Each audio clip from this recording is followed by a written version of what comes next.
नमस्कार दोस्तों, आप सभी का बहुत बहुत स्वागत है मेरे इस YouTube channel Ayush commerce classes में। और मैं हूं आपके साथ कुमारेश। तो चलिए दोस्तों, आज की वीडियो को बिना देरी के शुरू करते हैं और आपको बताते हैं कि कुलाई किसे कहते हैं, उसका गणना करने के क्या नियम है, सारा कैलकुलेशन आपको एक एक करके सबको बताएंगे। तो आखिरी तक बने रहे मेरे साथ, वरना आपको पूरा समझ में नहीं आएगा।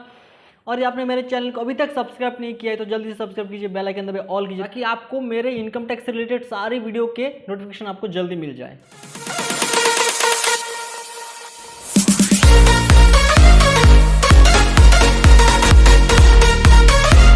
तो चलिए दोस्तों, देखते हैं कि कुलाई किसे कहते हैं और इसकी कैलकुलेशन किस प्रकार से किया जाता है। तो सबसे पहले मैं इसका मीनिंग बता देता हूँ कि कुलाई किसे कहते हैं।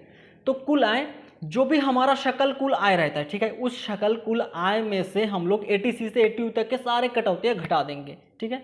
तो जो भी हमारा शेष राशि बचेगा उसी को कुल आय कहते हैं। और देखिए, जो कुल आय है, कुल आय की जो धारा है वो है 245, यानी कि सेक्शन 2 सब सेक्शन 45, धारा 2 और उपधारा 45 है, ठीक है। इसकी धारा को भी आपको याद रखने की ज़रूरत है। अब मैं थोड़ा सा आपको याद दिलाता हूँ कि पिछले वीडियो में जो मैं बताया था शकल कुल आय, शकल कुल आय किसे कहते हैं। जब हम विभिन्न 5 साधनों से आय कमाते हैं और आय कमाने के बाद जो भी उसका करोगे, पांचों हेडों का जो करोगे आय रहता है, उसका जो योग होता है उसी को शकल कुल आय कहलाता है, जिसमें से 80C से 80U तक की कटौती नहीं घटा हुआ होता है, ठीक है, उसी को शकल कुल आय कहलाता है। अब जैसे ही उस शकल कुल आय में से 80C से 80U तक के कटौती को हम लोग घटा देंगे तो जो शेष राशि बचेगा उसी को कुल आय कहलाता है। तो आपको समझ में आया कि कुल आय किसे कहते हैं। जो भी हमारा ग्रॉस टोटल इनकम बनता है, शकल कुल आय बनता है। पांचों हेड को मिला के उसको प्लस करते हैं, पांचों हेड का करोगे आय को, उसके बाद जो शकल कुल आय बनता है उसी में से हम लोग 80C से 80U तक के सारे कटौती को घटा देते हैं। तो उसके बाद जो शेष हमारा राशि बचता है उसी को कुल आय कहलाता है। अब जो 80C क्या है और 80C से 80U तक के जो भी कटौतियाँ हैं, ठीक है, इसके लिए मैं अलग से वीडियो बना दूंगा, क्योंकि इसमें उसको बनाऊंगा तो बहुत लंबा हो जाएगा। तो इसके लिए उसके लिए अलग से वीडियो बना दूंगा, आप लोग टेंशन मत लीजिए। तो ये जो कुल आय है, आपको समझ में आ गया कि जो भी शकल कुल आय बनता है उसमें से 80C से 80U तक के जितने सारे कटौती होगा सबको घटा देना है, तो जो बच जाएगा वो हमारा कुल आय हो जाएगा, ठीक है। मान लीजिए शकल कुल आय हमारा कितना था, 5 लाख था।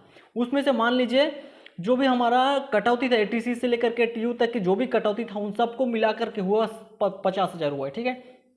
तो 5 लाख में 50,000 जो भी 80C से 80U तक की कटौती है उसको घटा देंगे, जो शेष राशि 4,50,000 बचेगा वही हमारा कुल आय बन जाएगा, ठीक है। तो इसी प्रकार इसका कैलकुलेशन किया जाता है। इसका मीनिंग भी पता चल गया आपको और इसका कैलकुलेशन किस प्रकार से किया जाता है वो भी आपको पता चल गया, ठीक है। तो इसका कैलकुलेशन के लिए मैं थोड़ा सा आपको और बताता हूँ कि देखिए, सबसे पहले आपको देखना है कि पाँचों हेड का, पाँचों शीर्षक का करोगे आय सबसे पहले आपको ज्ञात करना है। वेतन का करोगे ज्ञात करने के लिए सबसे पहले देखना पड़ेगा वेतन कितना है, यानी कि वेतन से आय, उस वेतन से शकल वेतन से आय जो होगा उसमें माइनस करना है 50,000 मानक कटौती, ठीक है।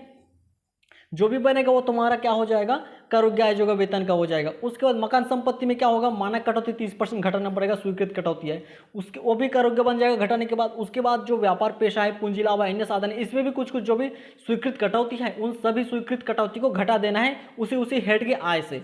तो जो शेष पांचों हेड का करोगे आय बनेगा, उस सभी करोगे आय को जब प्लस करेंगे तो बन जाएगा हमारा शकल कुल आय, ठीक है। उस शकल कुल आय में से जैसे हम 80C से लेकर के 80U तक के सारे कटौती को घटा देंगे तो बन जाएगा हमारा कुल आय। दोस्तों, मैं आपको फिर भी एक नमूना बता देता हूँ कि कुल आय की गणना किस प्रकार से किया जाएगा। तो सबसे पहले आप ये देखिए कि पांचों हेड को मिला करके आय की गणना किया गया। देखिए, शकल कुल आय को निकाला गया है, उसमें से 80C से 80U तक की कटौती को घटाया गया, फिर जो लास्ट निकला है वही कुल आय है। सबसे पहले देखिए क्या किया गया है, ऐसे प्रोसेस आपको भी करना है। सबसे पहले वेतन से आय की गणना किया गया है, ठीक है, वेतन से करोगे आय की गणना किया गया है। अब जो वेतन से करोगे आय की गणना किया गया है उसमें सबसे पहले जो वेतन होगा, वेतन सबको आपको जोड़ना है। उसके बाद उसमें मानक कटौती घटाना है, जो भी करोगे बचेगा वही करोगे इसमें लिखा जाएगा। उसके बाद मकान संपत्ति से आय जो लिखा गया है, तो मकान संपत्ति चैप्टर में जो भी आपको उससे शीर्षक से जो भी आय मिलेगा आपको उसमें 30% वार्षिक किराया से आपको माइनस करना है, मानक कटौती है, स्वीकृत जो भी कटौती है।